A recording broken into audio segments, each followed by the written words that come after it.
গুগলে সার্চ দিবেন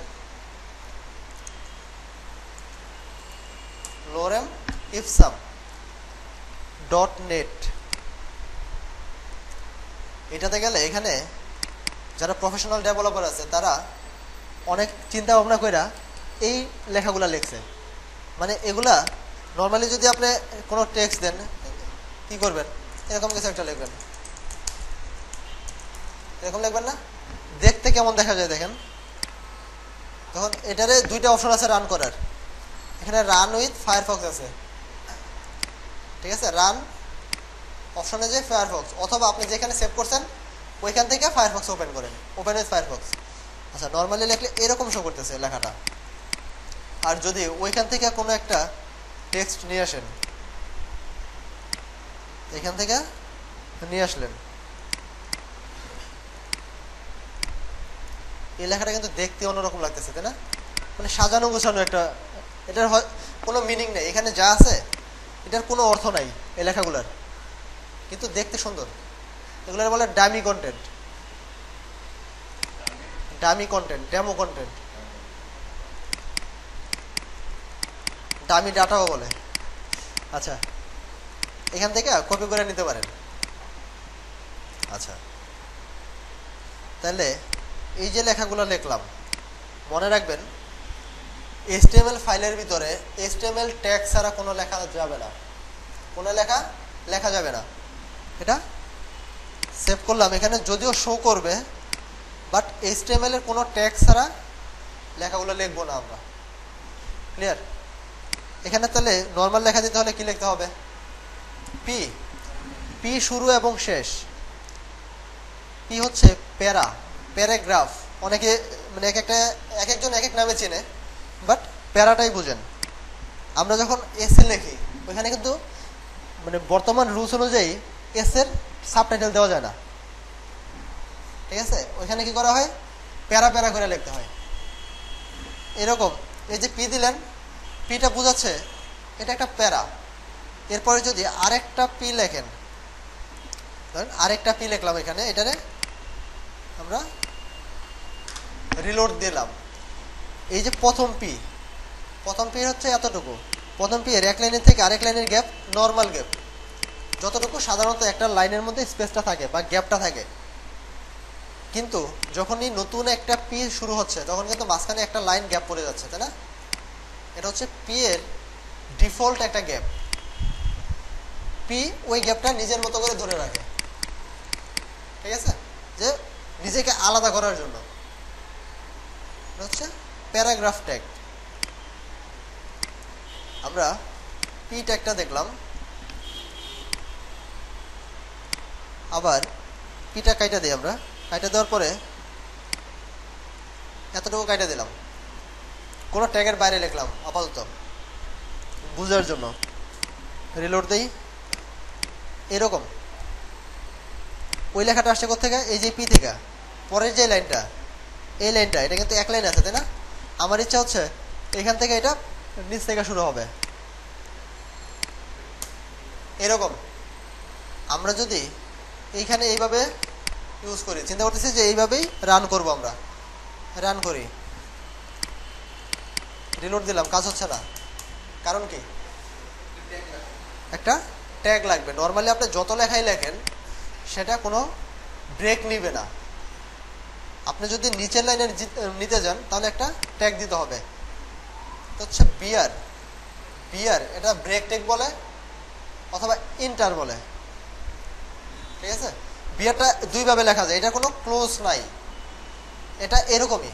যদি ক্লোজ করতে চায় অনেকে তাহলে স্পেস দিয়ে একটা ব্যাকস্ল্যাশ এইখানেই ভিতরেই। কিছু কিছু ট্যাগ পাবেন যেগুলোতে ক্লোজ লাগে না, ওইটা শুরু শেষ নিজেই, ঠিক আছে? কারণ কি? কারণ বিয়ার একটা ইন্টার দিল, একটা ইন্টার মানে কি? এক লাইন নিচে, এক কথায় শেষ। এক লাইন নিচে বা ইন্টার প্রেস করো, এরপরে কিন্তু আর কোনো কিছু থাকে না, পরে আবার কিছু লিখলে ওই লাইন থেকে শুরু হবে। আর নর্মালি যদি এইচ ট্যাগ লেখে, এইচ ট্যাগে কি লেখা? এইচ ট্যাগে লেখা আমাদের গ্রাম, আমাদের গ্রাম লেখা, আমাদের গ্রামের পরের গুলা কি হবে? ওই হেডিং হবে। তাহলে ওটা শেষ করতে হবে, যেটা আপনার নিজেরই বুঝতেছেন শেষ আছে, ওইটা শেষ আছে, যেটা শেষ নাই ওইটা এরকম। বিয়েটা যদি এইভাবে লেখেন তাহলে সমস্যা নাই। সেভ দিলেন, রিলোড দেন, এক লাইন নিচে চলে গেল। এখন ট্যাগগুলো আমরা লিখি, কি কি ট্যাগ দেখলাম? পি ট্যাগ দেখলাম বিয়ারটা দেখলাম ব্রেকের জন্য, এটার ক্লোজ নাই। ঠিক আছে, আরেকটা কথা বলছি, হ্যাঁ সবগুলা ট্যাগ মানে লেখা, সবগুলা লেখা এক একটা ট্যাগের মধ্যে লিখবেন, বুঝছে না? এই পি ট্যাগটা এটা নিচে যা শেষ করে দিলাম, যে এখানে যা আছে সব পি ট্যাগের লেখা। ঠিক আছে, লেখাগুলো সাজায় লেখা ট্রাই করবেন। আপনারা যদি অ্যাসাইনমেন্ট জমা দেন, গ্রুপে যে অ্যাসাইনমেন্টগুলো জমা দিবেন, কোনো একটা প্রবলেম হয়েছে, ভাই এই প্রবলেমটা হয়েছে আমি আসলে সলভ করতে পারতেছি, একটু করে দেন, যদি দেখি আপনার পেজটা সাজানো না তাহলে আমি ওটা সলভ করবো না। ঠিক আছে, হ্যাঁ এই যে একটু দূরে দেখেন ডক টাইপ নর্মালি লিখলাম, হেড বডি, এখানে কিন্তু আরেকটা বিষয় আছে। ডক টাইপ HTML দিলাম, তারপরে HTML শুরু একটা শেষের ব্যাপার আছে, HTML শুরু HTML শেষ।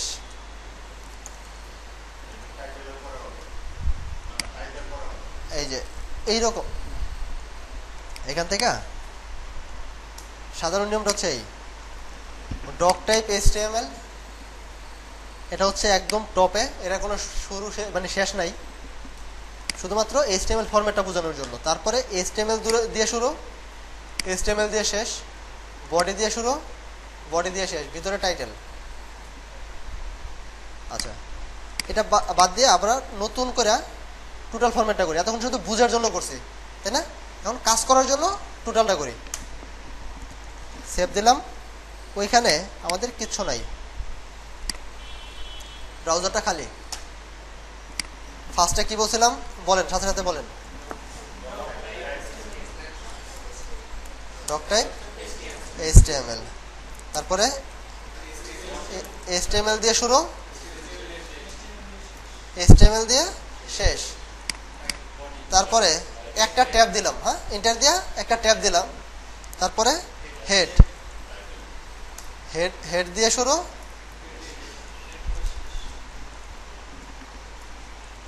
হেড দিয়ে শেষ। এরপরে না আমরা টোটাল ফরম্যাটটাকে দাঁড় করাই, ঠিক আছে? তারপরে হচ্ছে বডি দিয়ে শুরু, বডি দিয়ে শেষ। কোনো কারণে যদি আপনার ধরেন বডিটা শুরু করলেন, এখানে ওয়াই একটা বেশি পড়ে গেছে, তাহলে ক্লোজ হবে না, ওইটা প্রবলেম থাকবে। আপনি ব্রাউজারে যান, পেজ সোর্সে যান, হ্যাঁ এটার সমস্যা আছে, খেয়াল রাখবেন এই বিষয়গুলো। হইতে পারে আমি লিখতেছি আমার ভুল হইতে পারে, খেয়াল নেই, আপনারা ওটা বলে দিবেন যে ভাই ওইখানে সমস্যা আছে। ঠিক আছে, ওকে, এটা হচ্ছে আমাদের নর্মাল স্ট্রাকচারটা। এখন দেখি আমরা ভিতরে কোডিংগুলো শুরু করি। হেডের ভিতরে কি আসবে? টাইটেল দিয়ে শুরু, টাইটেল দিয়ে শেষ। ওইটার ভিতরে একটা টাইটেল দিলাম, ক্লাস 1 HTML দিলাম। তারপরে যে ট্যাগগুলো দেখছি আমরা, হেডিং ট্যাগ দেখছি, হেডিংয়ের আগে নর্মালভাবে যেভাবে লিখি প্যারাগ্রাফ ট্যাগ দেখি, পি, পি দিয়ে শুরু, পি দিয়ে শেষ। আচ্ছা, পি ট্যাগ এটা দিলাম, পি ট্যাগ। তারপরে দেখছিলাম H1 ট্যাগ, এই তো দেখছি। এরপরে যা যা দেখছি ওইটা আগে লিখি, তারপরে আর নতুন কিছু ট্যাগ দেখবো, ঠিক আছে? H1 H2 এখানে লিখি, H2 ট্যাগ। তারপরে না আপনারা লিখবেন এইভাবে, H3, তারপরে H3 ট্যাগ। ওইটা লিখতে যেন একটু টাইম কম লাগে, ওই কারণে এইভাবে লিখতেছিলাম, ঠিক আছে? আপনারা এইভাবে লিখবেন। তারপরে কিভাবে অটো আসবো যখন আপনারা এইভাবে লেখা পারবেন তখন দেখাবো। H4 tag. আরেকটা বিষয়, আপনারা কাজটা শিখতে যত কষ্ট মনে হইব, কাজ করতে যে অত কষ্টের কাজ করা লাগে না।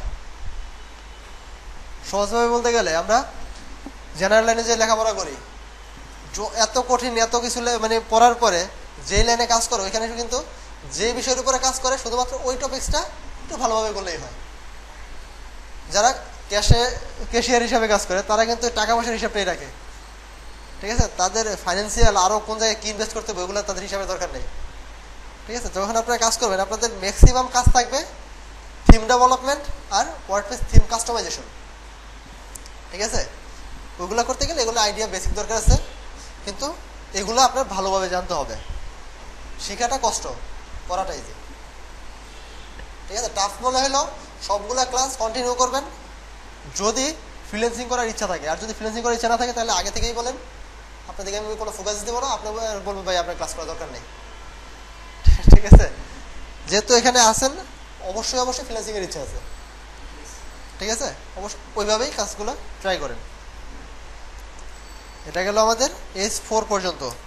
কতটুকু বলছিলাম? H5, তারপরে H5 ট্যাগ, এরপরে H6 ট্যাগ।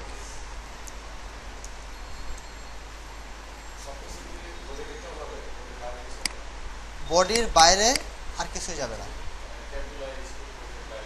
বডির বাইরে আপনার ট্যাগগুলো ইউজ করলে, আচ্ছা ট্যাগ করি আমরা, দেখে কি হয়। সেভ দিলাম, রিলোড দেই, শো করবে। প্লে সোর্সে যাই,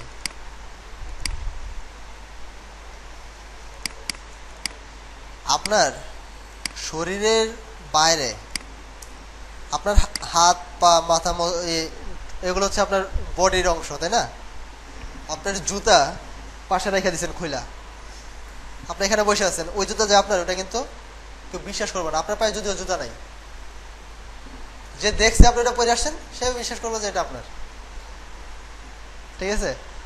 তার মানে কি, যে আপনার শরীরের বাইরে যা আছে এটা আপনার শরীরের অংশ বলে দাবি করতে পারেন না।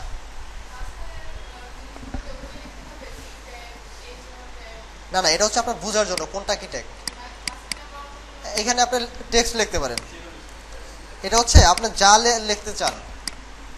আমরা পেসোর্স গুলো কাইটা দিই, টোটালটাই কাইটা দিই, আবার এটা ওপেন করি।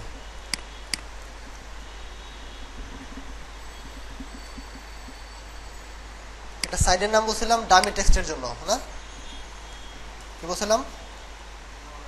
lorem-ipsum.net। এই যে টেক্সটগুলা এখান থেকে ইউজ করেন, কারণ ভিতরে কিছু না লিখলে তো ওই ট্যাগটা আমাদের ব্রাউজারে শো করবে না। এটা সেভ করে ওখানে রিলোড দিই। ধরেন এটা H1 ট্যাগ, আমরা যদি ভিতরে কোনো লেখা না লেখা শুধুমাত্র এখানে দিয়ে রাখলাম কি H1 ট্যাগটা দিয়ে রাখলাম, রিলোড দিই, ওইখানে H1 ট্যাগের জায়গায় কিছু আছে না, এটা আছে H2 এর জায়গায়। একটু শিওর হই যে আসলে H2 এর জায়গায় কিনা। ইন্সপেক্ট এলিমেন্টে গেলে আপনি প্রত্যেকটা লেখায় কোন লেখায় কি ট্যাগ ইউজ করছে ওইটা দেখতে পারেন। ওইটা যখন ক্লিক করলেন, ক্লিক করার পরে কোন জায়গায় আসছে? এটা H2 ট্যাগে। H1 ট্যাগে কিচ্ছু নাই, ওই দেখেন ভিতরে কিছু দেখাইতেছে না, শুধু দেখাইতেছে একটা স্পেস আছে এখানে, ওই স্পেসটাও কিন্তু ওইভাবে শো করতেছে না। ক্লিয়ার ব্যাপারটা কেন লিখছি?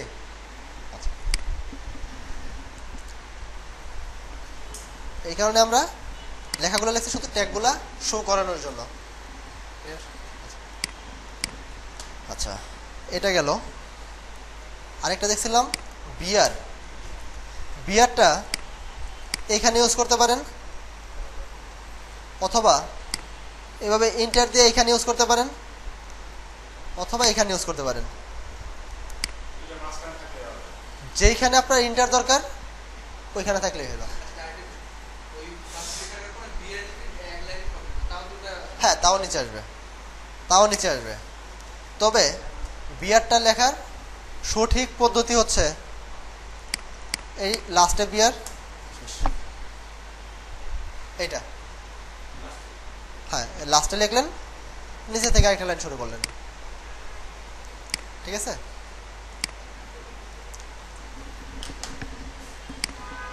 আরেকটা বিষয়, যখন আপনারা নতুন নোটপ্যাড ইনস্টল দিবেন, ইনস্টল দেওয়ার পরে ধরেন কি করলেন, এতটুকু শুধু ডুপ্লিকেট করলেন, এখন তো নিচে নিচে আসতেছে না, এই পাশে যাওয়ার পরে আপনাদেরটা হবে এরকম, লাইন যতটুকু যাবেন লাইনটা ততটুকু যাবে ওইদিকে, ঠিক আছে। এখানে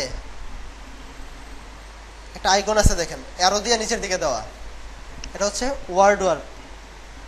আপনার যে উইন্ডোজটা মানে যে ব্রাউজারটা এডিটরটা, ওইটার যে উইথ, এই উইথের বাইরে এটা যাবে না। এটাতে ক্লিক করেন, ক্লিক করলে যত বড় লাইনই হোক এখানে আপনি দেখতে পারবেন, আর পাশে যাওয়া লাগবে না। এই প্রবলেমটা আপনাদের হইতে পারে, ঠিক আছে, এই কারণে বলে দিলাম। আচ্ছা বলতেছি দাঁড়ান, এই হচ্ছে আমাদের লেখা, তাই না? কপি করলাম, আমাদের এখানে ক্লিক করা নাই, এখানে পেস্ট করলাম। পেস্ট করার পরে লাইন কোথায় গেছে? উপরে তো আরো অনেক লেখা ছিল, কোথায় গেল? এটা গেছে হচ্ছে, এটা পাশে আছে, এই যে নিচে দেখেন একটা স্ক্রল বার চলে আসছে, দেখছেন? এদিকে গেলেন, এদিকে যে আবার কোডগুলো দেখলেন, আবার এখানে যে সেম লেখাগুলো আবার দিলেন, আবার ওইদিকে চলে গেলেন, আবার টান দিলেন ট্যাগ লেখার জন্য, সমস্যা। এই কারণে আপনারা যখন নোটপ্যাডটা ইনস্টল করবেন, আমি তো দেখাইলাম কীভাবে ডাউনলোড দিয়ে ইনস্টল করবেন। হ্যাঁ, নোটপ্যাড প্লাস প্লাসটা যখন ইনস্টল করবেন, ইনস্টল করার পরে নর্মালি এরকম থাকবে, উপরে এই যে এই আইকনটা থাকবে, এটা হচ্ছে ওয়ার্ড ওয়ার্ক, ঠিক আছে। এটাতে ক্লিক করলে আপনার যতটুকু উইন্ডোজের সাইজ ততটুকুর মধ্যে নোটপ্যাডের কন্টেন্টগুলো চলে আসবে। এখন ক্লিয়ার? আচ্ছা,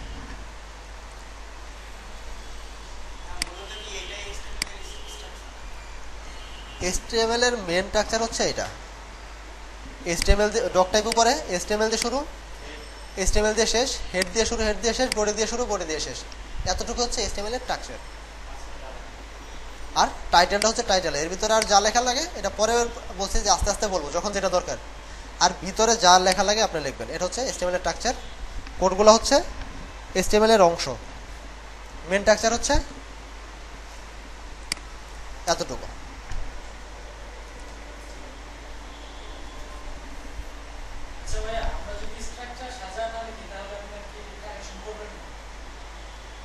কারণ কি দেখাই,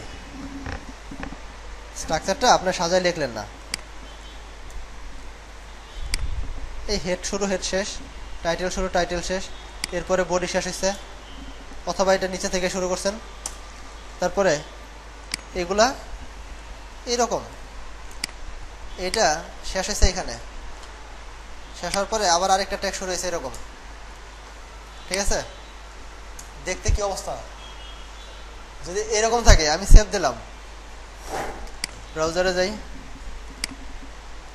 রিলোড দিলাম, পেজ সোর্স, এই যে হজবরল অবস্থা, এখানে একটা প্রবলেম, তখন আমার আবার খুঁজতে হবে এত নাম্বার লাইনে, এইভাবে এই সমস্যা, অনেক টাইম স্পেন্ড হইব, ঠিক আছে। এই কারণে পরবর্তীতেও আপনাদের সাজিয়ে লিখতে হবে। আপনাদের মানে নর্মালি মার্কেট প্লেসে যা হয়, ম্যাক্সিমাম কাজ আসে ক্লায়েন্ট আগে থেকেই কাজ জানে, ক্লায়েন্ট আগে থেকেই কাজ জানে, তারা হয়তো বা কোনো ডেভেলপার বা ডিজাইনার, তারা নিজেরাই হয়তো বা ডিজাইনার বা ডেভেলপার। সাপোজ আপনি নিজে একজন ডেভেলপার, আপনি কাজ ধরলে, যদি আজকে কাজ ধরেন $10,000 কাজ ধরতে পারবেন আজকে একদিনে, যদি নিজে করেন সর্বোচ্চ $1,000 করতে পারবেন। সেম কাজটা যদি আপনি 10 জন লোক দিয়ে করেন, ওদের যদি আপনি 200 করে দেন, তাহলে আপনার 2,000 খরচ হইব, বাট $10,000 কাজ হইব, আপনার প্রফিট থাকবে কত? 8,000। তখন আপনি কি চিন্তা করবেন যে আরো যারা আছে ডেভেলপার আছে, ওদের দিয়ে আমি কাজ করাই নি, আমি কাজ ধরি, এটা না। বাইরের ম্যাক্সিমাম ক্লায়েন্ট যেগুলো নাকি মার্কেট প্লেসের, ভালো ভালো মার্কেট প্লেসের যে ক্লায়েন্ট, ম্যাক্সিমাম ক্লায়েন্ট পাবেন ওই রকম, যারা কাজ ধৈর্য করায়। ওরা যেহেতু ডেভেলপার, ওরা অবশ্যই আপনার কোডগুলো চেক দিবে, আপনি কি টাইপের কোড লিখছেন, কিরকম লিখছেন। ইভেন এর ভিতরে আরো অলংকার আছে, আরো কিভাবে সাজাইতে পারবেন ওইটা আছে, ওইটা আস্তে আস্তে দেখবো আমরা, ঠিক আছে। এটার ভিতরে কমেন্টস ইউজ করতে হয়, কমেন্টস। ধরেন এই যে লেখাটা লিখলেন, আমরা কমেন্টস ইউজ করব, ভিতরে অনেকগুলা ডিপ থাকতে পারে। এখানে institute.softechit-তে গেলাম, যাওয়ার পরে একটা ওয়েবসাইটে কিন্তু অনেকগুলা পার্ট থাকে, তাই না? হেডার, তারপরে থাকে স্লাইড, তারপরে কন্টেন্টের জন্য কন্টেন্ট এরিয়া থাকে, তারপর নিচের দিকে এরকম যা থাকে যে সব পেজে একই, ওটা হচ্ছে ফুটার, যেটা নাকি সব পেজে একই কন্টেন্ট থাকবে। হেডারটাও সব পেজে একই রকম থাকে, তাই না? এগুলো হচ্ছে কমন বিষয়। আচ্ছা, পেজ সোর্সে যাই। যখন অন্য একটা ডেভেলপার সেম কাজটা এডিট করব, ধরেন আপনি এই কাজটা করছেন, কোনো কারণে এই কাজটা ওনারে দিছে, আপনার কাজ ভালো লাগে নাই, ওনারে দিছে সেম কাজটা এডিট করার জন্য, যেটার মধ্যে আরও কিছু অ্যাড করার জন্য। তখন উনি কি করব, ওই এটারে নোটপ্যাড ওপেন করব, বা এটার যে সিএসএসটা আছে ওটা ওপেন করলো কোনো একটা এডিটর দিয়া। ওপেন করার পরে সে যদি শুধুমাত্র এইরকম লেখা দেখে অনেকগুলা লাইন, তাহলে বুঝতেই পারবে না কোন জায়গায় কি ট্যাগ ইউজ হয়েছে, কেন ইউজ হয়েছে। এই কারণে কমেন্টস ইউজ করতে হয়। কমেন্টস, এখানে দেখেন একটা ট্যাগ ইউজ করা হয়েছে রেসপন্সিভ করার জন্য, যেন এক এক ব্রাউজারে এক এক রকম শো করে। এখানে কি বলছে, মোবাইল ম্যাটার্স, মোবাইলে শো করার জন্য এই ট্যাগটা ইউজ করছি। এখানে বলা হচ্ছে ওয়েব ফন্ট, যেই ফন্টটা আপনার পিসিতে নাই ওই ফন্টটা ইউজ করার জন্য এই ট্যাগটা ইউজ করছে। এখানে বলছে কি লাইভ সিএসএস, যেই সিএসএস গুলা আপনার এটার ভিতরে আলাদা করছেন, বুটস্ট্র্যাপের মানে যেগুলো নাকি অলরেডি তৈরি করা আছে, আপনি আপনার সাইটের মধ্যে ইউজ করছেন, অন্য কেউ তৈরি করে রাখছে ওইগুলো আপনি ইউজ করছেন, ওইগুলো বুঝেছে। মানে এইভাবে কমেন্টস করে এটারে। HTML এ কমেন্টস করার নিয়ম আমরা শুধু আজকে এতটুকুই দেখব, ঠিক আছে? HTML এ কমেন্টস করার নিয়ম, first bracket, second bracket, start এবং সরি গ্রেটার দেন এবং লেস দেন শুরু শেষ হলো, তারপরে একটা বিস্ময়সূচক চিহ্ন এই দিলাম। যদি পাশাপাশি লেখেন তাহলে এটা বুঝাবে এখন পর্যন্ত স্টার্ট হয়েছে। এখানে শুধু স্টার্ট হয়েছে, এটা শেষটা বোঝা যাচ্ছে না, কোথায় শেষ। এখানে একটা স্পেস দেন দুইটা দাগের মাঝখানে। এই হচ্ছে কমেন্টের সিস্টেম। এতটুকু হচ্ছে শুরু, এ হচ্ছে শেষ। এটাও বাদ দেন, আচ্ছা ওইটা বাদ দিলে হবে না। এতটুকু লিখলেন, এর ভিতরে কিছু একটা লিখলেন, এটা হচ্ছে কমেন্টস। এটা রান করি আমরা, ওই লেখাটা দেখা যাচ্ছে এখানে। আচ্ছা, কমেন্টসটা আমাদের একটু ভুল হয়েছে। এখানে দেখেন এই যে কমেন্টসটা ইউজ করছে, এখানে কয়টা দাগ দিছে, দুইটা। তার মানে আমাদের এখানে কয়টা দাগ হবে, দুইটা হাইফেন হবে। এই ঠিক আছে, এই হচ্ছে আমাদের কমেন্টসের সিস্টেম। এটা আমরা যখন অনেকগুলো ডিবি ইউজ করবো, অনেক কাজ করবো এটার ভিতরে, তখন আমরা কমেন্টসগুলো দিব, ঠিক আছে? আপাতত শুধু জেনে রাখলাম কিভাবে কমেন্টস দেয়। কমেন্টস ট্যাগ,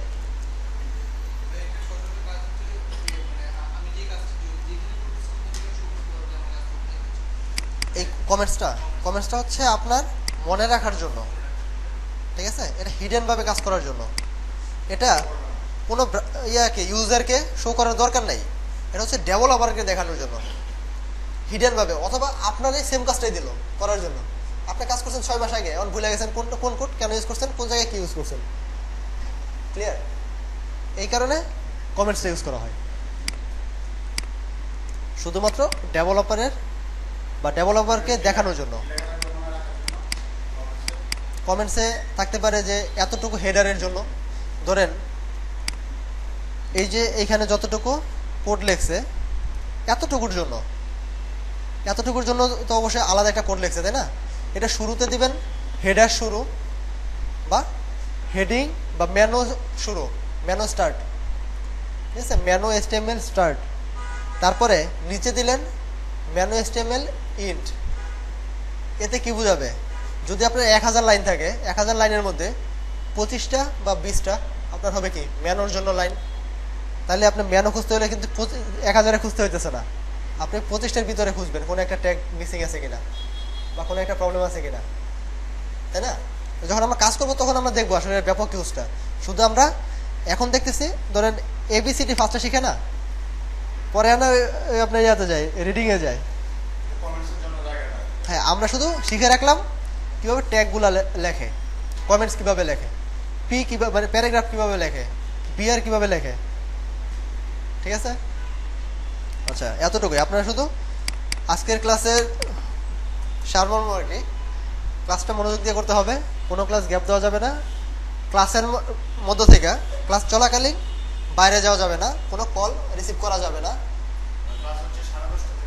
10:30 থেকে 1টা পর্যন্ত।